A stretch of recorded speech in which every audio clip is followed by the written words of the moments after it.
Bismillah. Annahu bata lailatan 'inda Maimunata zaujin Nabi sallallahu alaihi wasallam.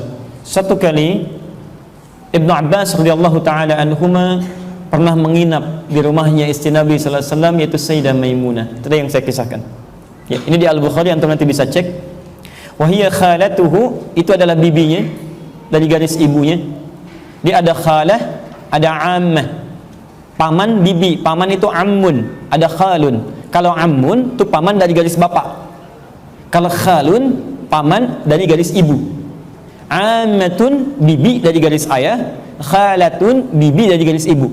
Ini penting saya sampaikan karena nanti kalau bicara mahram, ya termasuk di An-Nisa nanti ayat 23-nya dan seterusnya, nanti akan disebutkan khalah, khalah, khalah, am dan seterusnya. Antum bisa bedakan nanti. Kalau sebutkan khalah berarti bibi dari garis ibu. Kalau am, ya itu berarti bibi dari garis ayah. Ya. Teruskan. Fattaja'at fi ardil wasadati wattaja'a Rasulullah fattaja'tu fi ardil wasadati wattaja'a Rasulullah sallallahu alaihi wasallam wa ahlu fi tuliha. Fanama Rasulullah sallallahu alaihi wasallam hatta idza intasafa al-lailu aw qablahu biqalil aw ba'dahu biqalil. Maka ketika menginap di rumahnya itu, Nabi sallallahu alaihi wasallam sudah masuk ke ruangannya bersama istri dan keluarga beliau, maksudnya istrinya, kemudian istirahat, maka saya pun beristirahat, ya, kemudian di tempat atau di kediaman Sayyidah Maimunah radhiyallahu taala anha. Kemudian setelah tiba pertengahan malam, hatta idza intasafa al-lailu aw qablahu biqalil aw ba'dahu biqalil, maka ketika malam itu sampai di pertengahan atau lebih sedikit atau kurang sedikit, istaiqadha Rasulullah sallallahu alaihi wasallam, maka bangunlah Rasulullah sallallahu alaihi wasallam. Perhatikan baik-baik. Saya mau tanya, dari hadis ini Nabi bangunnya, lihat baik-baik, subuh atau pagi? Yang subuh angkat tangan. Yang pagi?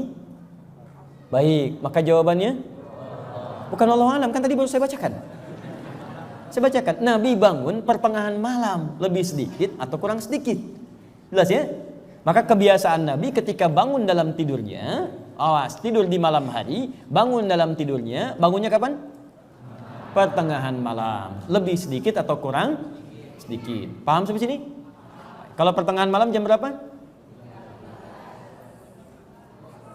Jam berapa? Jam 3, jam 2, Masya Allah. Pertanyaannya, bagaimana mengukur pertengahan malam? Itu poinnya. Biasanya kalau malam itu, maghrib, ketemu subuh dibagi 2. Misal, kalau maghribnya sedang jam 7 di Timur Tengah. Misal, subuhnya jam 5. Dari jam 7 ke jam 5, berapa lama? Dihitung. 8, 9, 10, 11, 12, 1, 2, 3, 4, 5, 10.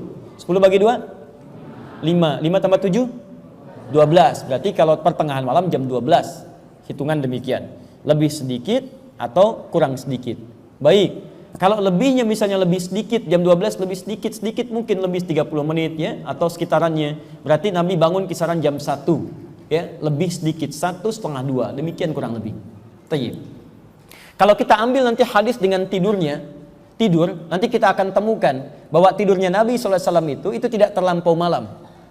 Nanti kita bisa hitung kurang lebih ada sekitaran 5 jam dari pasca Nabi selesai menunaikan sholat isyanya. Misal, izin ya, tadi kan kalau dihitung pertengahan malam ya, sebelum isya dari maghribnya.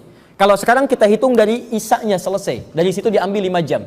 Misal begini, nanti kita akan lihat hadis-hadis Nabi menyebutkan Nabi itu selesai isya itu tidak pernah bergadang. Ingat, selesai isya tidak pernah bergadang kecuali ada perlunya. Ingat baik-baik. Enggak, ini serius. Ya, berarti begadang itu hukumnya jangan begadang kecuali ada perlunya. Lihat baik-baik. Nanti kita lihat hadisnya, ada hadisnya. Sudah. Ini saya serius ya. Baik. Nabi itu kapan beliau begadang? Ketika ada persoalan yang harus diselesaikan.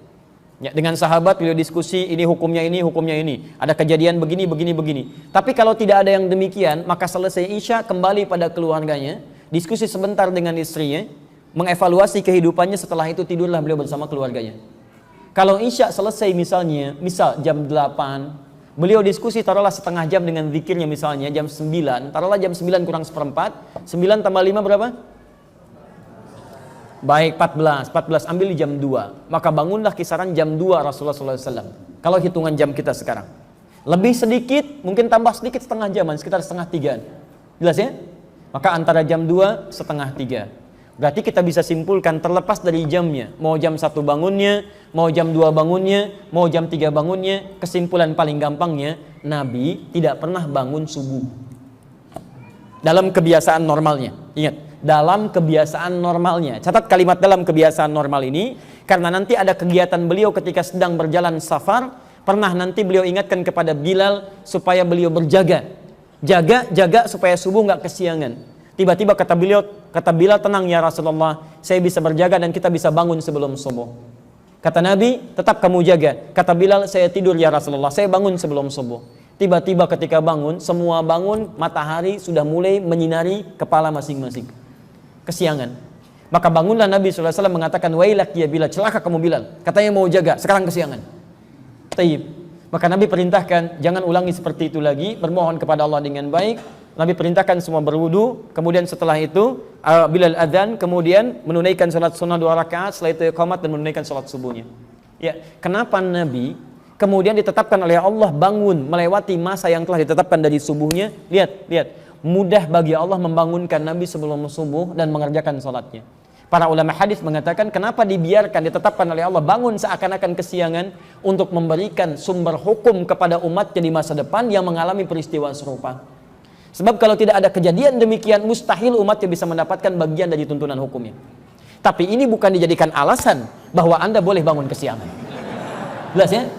Kenapa kesiangan? Sunnah Nabi. Masya Allah. Oh, hati-hati. Jelas ya? Jadi kalau dalam situasi normal, situasi yang baiknya, tidak ada kasus yang demikian, maka Nabi bangun di pertengahan malamnya, tidak pernah tercatat bangun dalam keadaan subuhnya. Jelas di sini? Ingat situasi yang normal ya, tidak normal itu urusan yang lainnya. Taib. Maka maksud saya begini, Nabi saja yang jelas surganya, terjaga dari kesalahan dengan maksumnya, surganya tingkat paling tinggi, dengan segala jaminan itu masih mau bangun malam dan tidak kesiangan. Antum yang bukan Nabi, belum jelas surganya, tidak ada jaminan bebas dari kesalahannya, kenapa sampai sekarang masih belum bisa merenungkan itu? Kemarin waktu jam 5 subuhnya, antum masih bisa bangun jam 4. Sekarang kenapa setelah subuhnya dikasih jam 4, antum malah bangun jam 5? Kita lihat. Ayo, 1. Berarti sunnah pertama, jangan tidur terlalu malam agar antum bisa bangun lebih cepat.